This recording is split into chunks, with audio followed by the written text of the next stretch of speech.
दीर्घ घेणार आहोत आणि जाणीवपूर्वक आपण तो दीर्घ सोडणार आहोत. तर मी टाळ्या वाजवेन, त्याचे फायदे वगैरे तुम्हाला मध्ये मध्ये किंवा रोज सांगेन थोडे, आधीच सगळा वेळ नको घालवायला, पण रोज थोडे थोडे फायदे सांगेन मी.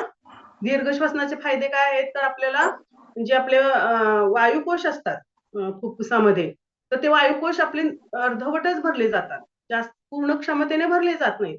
आपण दीर्घ श्वसनाचा जेव्हा अभ्यास करतो तेव्हा आपले जे या बाजूला असतात, या वरती सुद्धा आपल्या इथे वायुकोश असतात, ते सुद्धा पूर्ण क्षमतेने आपले भरतात आणि त्यामुळे शरीराला ऑक्सिजनची जी पूर्णतः गरज आहे ती भागवली जाते. चला, आता पाठीचा ताठ, मान सरळ आहे आणि दोन्ही हाताची मुद्रा करायची, स्वतःला सूट होईल ती. सुरू करूया आपण. श्वास घ्या, 2 3, सोडा, 2 3 4 5 6,